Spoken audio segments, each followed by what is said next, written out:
여러분 안녕하십니까? 이어서 춘천에서 전해드립니다. 어제 강원도에서는 코로나19 신규 확진자가 134명 나온 가운데 오늘 현재까지 70명이 확진됐습니다.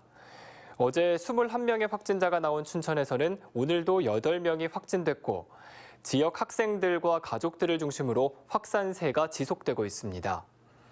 또 홍천에서도 산발적 감염이 이어지며 오늘 현재까지 10명이 확진 판정을 받았습니다.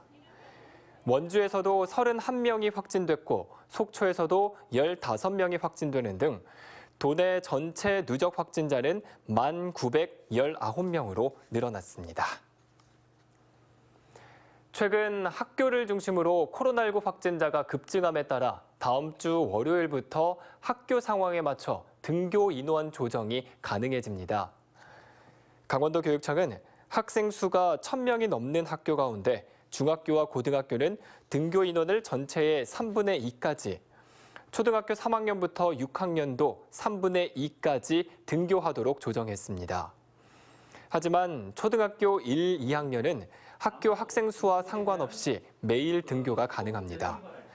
현재 도내 청소년 중 1차와 2차 백신을 모두 접종한 청소년들은 전체의 46%에 그치고 있습니다. 강원도의 주택 가격이 20개월 연속으로 상승하고 최근 상승폭이 더 커진 것으로 나타났습니다.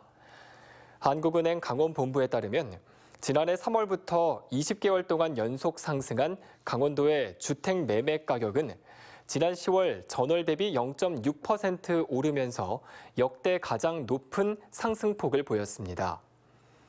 특히 강원도가 부동산 규제를 받지 않아 공시지가 1억 원 미만 주택에 대한 매매 거래량이 큰 폭으로 증가한 점과 동해안을 중심으로 세컨하우스 목적의 주택 수요가 증가한 점이 상승 요인으로 꼽혔습니다. 강원도가 올해 11월 기준으로 25억 155만 달러를 수출해 수출 목표인 25억 달러를 조기 달성했습니다. 한국무역협회 수출 통계 자료에 의하면 수출 25억 달러 달성에 기여한 주요 품목들은 의료용 전자기기, 자동차 부품, 합금철, 전선, 의약품, 그리고 화장품입니다. 특히 합금철은 117%, 전선은 258%, 의약품은 52%, 화장품은 169% 급성장했습니다. 강원도는 이런 성장을 발판으로 내년 수출 목표를 30억 달러로 높였습니다. 춘천시가 캠프페이지에 강원도청사를 신축하는 문제에 대해 아직까지 강원도와 합의된 내용이 없다고 밝혔습니다. 춘천시는 현재 강원도와 협의하는 단계라며 특히 캠프페이지 부지를 현 강원도청사 부지와 1대1로 맞교환한다는 내용은 사실이 아니라고 밝혔습니다. 또 토지 교환이 추진된다면 캠프페이지 부지를 용도 변경하고 감정평가를 거쳐 적정 가격을 산정한 뒤 추진하겠다는 입장입니다.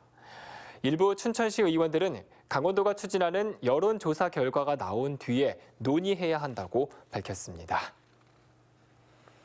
양구군이 국방시설본부 강원시설단과 업무 협약을 체결하고 군 유휴부지 활용과 지역개발 사업에 양측이 협력하기로 했습니다. 양구군은 오늘 강원시설단과 업무 협약을 체결하고 협약에 따라 양구군 공공사업에 편입되는 국방부 소관 국유재산 처분과 군사시설 사업 인허가 사업 등 군과 관련된 지역 현안 해결에 함께 뜻을 모으겠다고 밝혔습니다.